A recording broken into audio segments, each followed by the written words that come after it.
It's hard to believe. All the years. Everything that's passed between us. It's so hard to believe. Howard Cosell had survived everything. He defended Muhammad Ali when the world turned against him. He faced death threats for standing up for civil rights. He battled network executives and angry fans for decades. Nothing could touch him. Then, one September night, everything collapsed. A single sentence during a football game triggered the biggest scandal in broadcasting history. What did he say that was so shocking it ended a legendary career instantly? The answer will surprise you, especially when you learn who defended him. Howard Cosell was born Howard William Cohen on March 25, 1918, in Winston-Salem, North Carolina. His parents were Jewish immigrants who had fled Eastern Europe to escape persecution and find a better life in America. His father, Isidore, worked as an accountant. His mother, Nellie, stayed at home. They believed education was the only way out of hardship, and that belief shaped Howard's future. The family didn't stay in North Carolina for long. Before Howard turned 3, they moved to Brooklyn, New York. Brooklyn was crowded, loud, and full of immigrants trying to build new lives. That's where Howard began to develop his sharp tongue and unshakable confidence. While other kids fought with fists, Howard used words. He read books, quoted them on the playground, and never backed down from a verbal fight. He was smart, cocky, and always ready with a comeback. His ego was already forming, and it never really stopped growing. As he grew older, Howard started to understand the power of identity. During law school at NYU in the late 1936, he made a personal and professional decision. He changed his last name from Cohen to Cosell. He said it came from his grandfather's original Polish name, before it was changed at Ellis Island. The name change wasn't just about family pride. It was also about standing out in a field where having a Jewish name could hold someone back. Cosell didn't want to blend in. He wanted to make people remember him. In high school at Alexander Hamilton in Brooklyn, Howard became sports editor of the school paper. Even then, he didn't write fluff. He wrote sharp, bold opinions. Some students hated him. Some teachers admired him, but no one could ignore him. He wasn't afraid to call out bad coaching or poor play. At just 16, he was already acting like the tough broadcaster he would become. By the time he was 21, Cosell had earned 2 degrees from NYU, a BA in English literature, and a law degree. That was rare. He was smart, driven, and moving fast. But success wasn't enough. He didn't just want a stable job. He wanted influence, fame, a voice. His parents were proud, but they didn't quite understand the fire that was driving their son. When World War II broke out, Cosell joined the U.S. Army. He served as a major in the Transportation Corps from 1942 to 1945 at the New York Port of Embarkation. It was a huge responsibility. He helped organize the movement of troops and supplies across the Atlantic. A single mistake could delay entire missions. But Cosell thrived. He earned his rank young and became one of the youngest officers in that role. He was calm, efficient, and knew how to get things done. That job showed he could handle pressure and power. While stationed in New York, Howard met Corporal Mary Edith Emmy Abrams, a WAC sergeant. At the time, it was against the rules for officers to date enlisted personnel. But Cosell didn't care. He went straight to a general and asked for permission. That move required guts and paperwork, but the general approved it. Howard and Emmy kept seeing each other, despite doubts from her family, who were conservative Presbyterians. Cosell never let rules stop him, not even in love. They got married in 1944 while he was still in the Army. The wedding happened in a Brooklyn judge's chambers. Their marriage lasted 46 years until Emmy died in 1990. After the war ended, Cosell returned to New York and opened a law practice in Manhattan. He quickly built a client list that included some big names, like baseball legend Willie Mays. He earned around $25,000 to $30,000 a year. A strong income for that time, but something was already building inside him. Even while practicing law, he felt trapped. He didn't enjoy it. He'd pace around his office, pretending to deliver speeches to juries or narrating fake sports games. Friends thought it was strange. He thought it was necessary. He once told a journalist that he lacked sufficient mediocrity to survive in the business. He needed something more, something louder, something public, and sports radio gave it to him. In 1953, Howard Cosell got his first real break. Hal Neal from ABC Radio invited him to host a small show on WABC in New York. The idea was simple. Little league kids would interview Major League Baseball players. Cosell agreed, even though he wouldn't be paid. He kept working as a lawyer during the day and did the radio show on the side. For almost 3 years, he didn't earn a single dollar from it. But he didn't care. He saw it as a way in. The show was light and playful. But Cosell started learning something deeper. One moment stood out. Yankees outfielder Hank Bauer casually criticized his manager Casey Stengel on air. That small slip became a headline. Cosell saw how powerful real, unscripted conversation could be. He realized that if you just let people talk, they often revealed the truth. That stuck with him. ABC President Robert Pauley later challenged Cosell to find a sponsor for a new sports segment. Cosell took the challenge head-on. He got the sponsor and launched Speaking of Sports. That show would end up running for decades. Cosell's hustle and sharp instincts were paying off. He wasn't just hosting anymore. He was starting to shape how sports stories were told. By 1956, Cosell was done playing it safe. He moved from light interviews to full-time sports reporting for ABC Radio. Most sportscasters back then played nice. They tossed easy questions and avoided anything too personal or controversial. But Cosell came in swinging. In one early interview, he bluntly asked a player if his teammates avoided passing to him because he shot too much. People weren't used to that. He kept pushing. He listened carefully to every answer and always followed up if he thought something was being hidden. Some hated that style. Others respected it. Athletes like Tommy Smith, who gave the Black Power salute at the 1968 Olympics, chose Cosell for interviews because they trusted him. They knew he would let them speak freely and treat their views seriously. That trust mattered. Over time, Cosell became known for one thing. He told the truth. He didn't act like a cheerleader. He wasn't there to flatter athletes or protect anyone's image. He called out bad behavior. He criticized poor performance. He talked about race, politics, and war, even when people told him to stick to sports. Some fans loved him. Others hated him. But no one ignored him. He was called the most hated man in sports and also the conscience of American sports broadcasting. His voice, with its sharp rhythm and clear tone, became unforgettable. His phrase, "This is Howard Cosell," telling it like it is, stuck in people's minds. Then there was his connection with Muhammad Ali. In 1964, the world knew him as Cassius Clay. But when he stepped up and told the world his new name was Muhammad Ali, most people refused to accept it. Newspapers kept calling him Clay. TV anchors avoided saying Ali. The backlash was instant and brutal. But there was one man who stood up and said the name loud and clear. Howard Cosell. On national television, Cosell called him Muhammad Ali. He didn't care that millions were angry. He didn't care that hate mail poured into his mailbox. He believed Ali had the right to be who he was. And Cosell wasn't going to back down. He knew what it meant to be an outsider. A Jewish kid from Brooklyn who had been bullied for his background. Cosell understood prejudice. That's why he stood with Ali, even when it put his own career at risk. He said, "It's his name and I'll call him what he wishes." That one decision changed everything. It wasn't just about boxing. It was about identity, respect and courage. From that moment, Ali and Cosell were bonded by something deeper than sport. Then came 1967. The Vietnam War was raging. Young men were being drafted by the thousands. Muhammad Ali said no. He refused to fight in a war he didn't believe in. He said it went against his faith, and he wouldn't kill people who had never harmed him. The punishment was swift. He lost his boxing license. He was banned from the ring. They stripped him of his title. Most of the media turned against him. They called him a coward, a traitor. But Cosell didn't. He went on air and called the government's actions inhuman and illegal. He said it was wrong to punish Ali for his beliefs. Sponsors threatened to pull their ads. Networks warned him to stay quiet. But Cosell didn't flinch. He said what no one else would. He saw the double standard. Rich white draft dodgers went unpunished. But Ali, young, black and bold, was made an example. Cosell called it out, loud and clear. And again, the hate mail returned.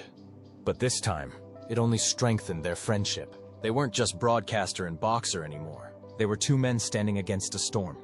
And then there was the magic they created on screen. For nearly 20 years, Ali and Cosell lit up TV screens. Their interviews felt like boxing matches.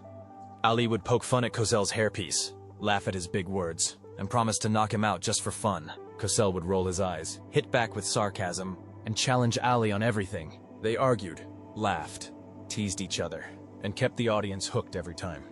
It was more than entertainment. It was a conversation between equals, brutally honest, but always respectful. One time, Ali shouted, "Every time you open your mouth, you should be arrested for air pollution." Cosell replied, "You'd still be in poverty if I hadn't made you." It was bold, funny, raw. But beneath the jokes, they admired each other. They trusted each other. They knew the cameras couldn't fake that kind of bond. When Ali was banned from boxing and almost forgotten by the world, Cosell didn't forget. While others turned their backs, Cosell opened his studio doors. He kept inviting Ali on air. They talked about his faith, his decision to stay out of the war, his dreams, his fears. In one interview at the Houston Astrodome, you could see the sweat on Ali's face after a hard workout. But Cosell didn't ask about the fight. He asked about the man, and people listened. Ali wasn't a villain anymore. He was a human being, and Cosell helped make that happen. Then came the night in 1973.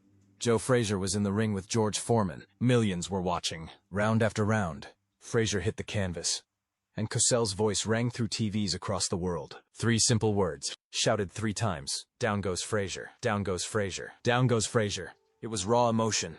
It was disbelief, and it became the most famous call in boxing history. People still quote it, still laugh about it, and still feel it. That night, Cosell didn't just narrate a fight. He captured a moment in time. A moment that proved sport wasn't just about who won.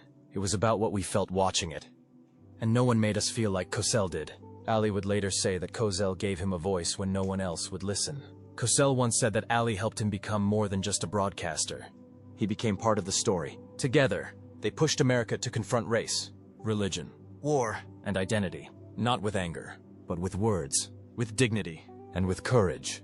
In 1976, ABC executive Roone Arledge made a decision that changed American television forever. He hired Howard Cosell to be part of the new Monday Night Football broadcast team.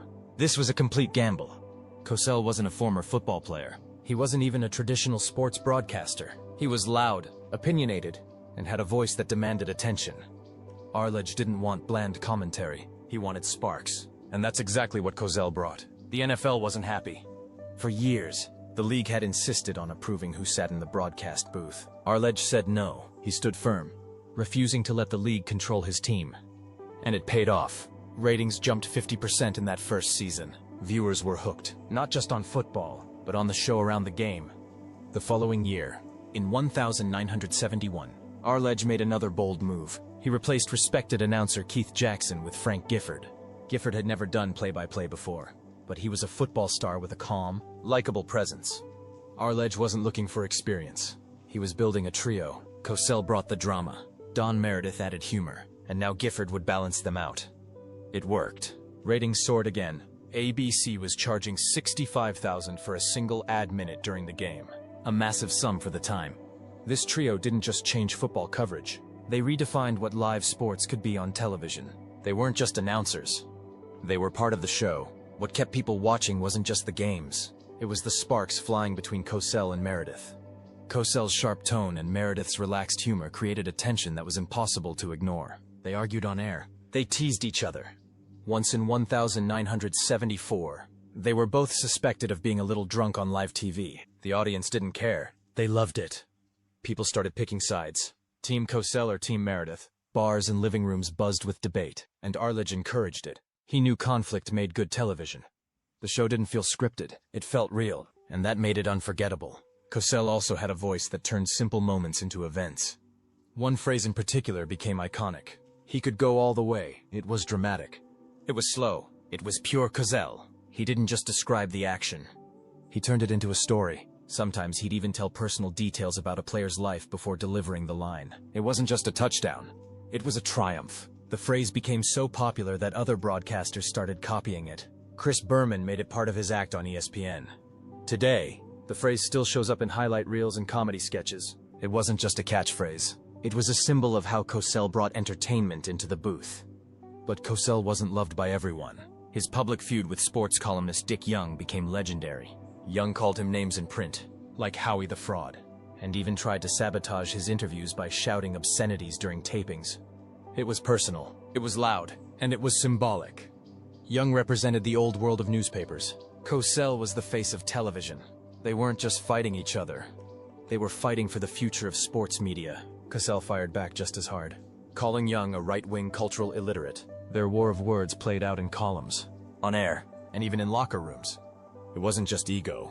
It was a clash between two worlds that were quickly moving in different directions. Cosell also had friction with fellow broadcasters. One of them was Chris Economaki, a legend in motorsports coverage. Economaki once said Cosell had the biggest ego he'd ever seen. Their conflict wasn't about ratings. It was personal. Cosell held grudges. After Economaki made a minor mistake during an interview, Cosell brought it up again and again. Even a simple introduction at a Christmas party set him off. He didn't forget slights, no matter how small, and people around him noticed. Working with Cosell could be exhausting, but his presence always drew attention. That mix of brilliance and conflict became part of his mystique. Another famous critic was Jimmy Cannon. He took aim at Cosell in print, mocking his toupee and his name change from Cohen to Cosell. Cannon didn't just attack the broadcaster, he questioned the man himself. He called Cosell fake, saying he was all performance. He even joked that if Cosell were a sport, he'd be roller derby. The insult stuck. Cosell's look and voice made him a target for parody, but that didn't stop him. In fact, it made him even more famous. Critics fueled his legend. He was controversial, he was combative, and he didn't mind. In fact, Cosell openly criticized the trend of hiring former athletes as broadcasters. He called it jokocracy. He believed the job should go to people who trained for it, not just people who played the game. That put him at odds with co-hosts like Gifford and Meredith. He didn't hide his opinion. He said ex-players lacked insight and depth. It was a risky stance. Viewers liked seeing familiar faces. But Cosell stuck to his view. He believed sports commentary should be thoughtful and informed, not just casual conversation. His criticism sparked real debate about what sports broadcasting should be. He didn't win many friends with that attitude, but he did make people think. Howard Cosell was loud, proud, and often over the top on television. But behind the scenes, he was a quiet man who didn't want to go anywhere without his wife, Emmy. Her real name was Mary Edith Abrams. They got married in 1944 and stayed together for 46 years. Howard once told a reporter, "I wouldn't even cross the Triborough Bridge without Emmy." He meant it. Emmy followed him everywhere. Games, events, interviews. People in the industry knew how close they were. Even his daughters said he couldn't function without her.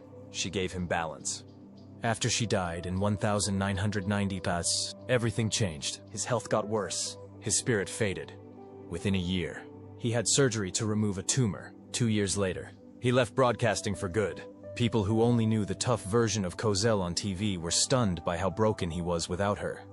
That side of him, the quiet love and dependence, had always been hidden behind the noise. At home, Howard was nothing like the man people saw on camera. The shouting, the arguments, the fast talking, that was all part of the job. In private, he was calm, he was gentle.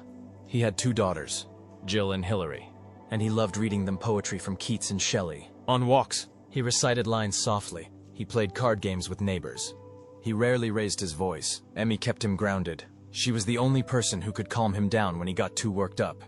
Hillary once said he couldn't live without her, and it showed. He was always softer around his grandchildren. 2, he was never the mouth that roared at home. Instead, he was thoughtful, humble, and deeply attached to his family. That version of Howard was real, but most people never saw it. While Cosell was building his career, he started drinking. Monday Night Football brought fame and stress, and sometimes too much vodka. On November 23, 1970, in freezing Philadelphia, he drank several martinis before going on air. During the live broadcast, he slurred the word Philadelphia and called it Philadelphia. Then he vomited right on Don Meredith's cowboy boots. He had to leave the booth. Viewers were shocked, but it wasn't the only time. People at ABC said he often drank before, during, and after shows. In 1984, during the baseball playoffs, Al Michaels had enough. He told Cosell to his face, "You're ruining the fucking telecast." It became a serious problem. The network didn't know what to do. Ratings were still high, but Cosell's behavior made him unpredictable. His drinking became part of his legacy, something fans remember as clearly as his voice. Under all the confidence, Cosell was insecure. Deep down, he was afraid people didn't like him. That fear drove him. He fought with co-hosts, challenged sports officials, and argued with executives, but it wasn't always about truth. Sometimes it was about proving he belonged. He once said that only Frank Sinatra got more negative press than he did. He constantly asked producers if others were turning against him. He worried about being replaced. The bold opinions and sharp words were often a shield. He needed to be seen. He needed to be respected. And when he wasn't, it cut deep. People thought he was arrogant. But many of his outbursts came from fear, not pride. One of Cosell's most unforgettable moments came on December 8, 1980. During the final minute of a football game between the Dolphins and the Patriots, he got word that John Lennon had been shot and killed outside his apartment in New York. Cosell paused. He didn't want to say it on air. His co-host Frank Gifford told him he had to. So Cosell went live. He told millions of viewers, "This is just a football game." An unspeakable tragedy confirmed to us by ABC News. John Lennon shot twice in the back, dead on arrival. It was quiet after that. People sat frozen in their homes. No one was expecting to hear that kind of news during a game. But it was a moment that showed how powerful television could be. Cosell wasn't just a sports announcer that night. He was the one who told America that one of its most loved voices was gone. On the night of September 5, 1983, millions of Americans sat in front of their TVs watching Monday Night Football. The Dallas Cowboys and Washington Redskins were battling it out, and the atmosphere was electric. But what people remember most about that night had nothing to do with touchdowns or final scores. As Washington wide receiver Alvin Garrett darted through defenders, Howard Cosell made a comment that would end his career. He said, "That little monkey gets loose, doesn't he?" In just 6 words, Cosell sparked a national firestorm. Viewers were stunned. The phones at ABC lit up with complaints. By morning, newspapers and talk shows were tearing the moment apart. Cosell, a giant in sports broadcasting for decades, was suddenly at the center of one of the biggest controversies in television history. Reverend Joseph Lowry, president of the Southern Christian Leadership Conference, didn't wait to react. He called for a public apology. And he didn't just stop at Cosell. He sent telegrams to ABC executives demanding they take action. Lowry used the moment to highlight a larger issue. He pointed out the contrast between the number of athletes on the field and the near-total absence of black voices in the broadcast booth. The backlash spread quickly. Radio shows, newspaper editorials, and TV panels exploded with debate. The demand for Cosell's firing grew louder with each passing hour.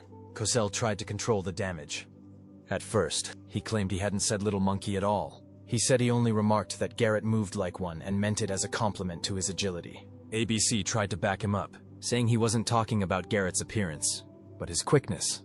But the tapes didn't lie. Journalists replayed the footage and confirmed what viewers had heard.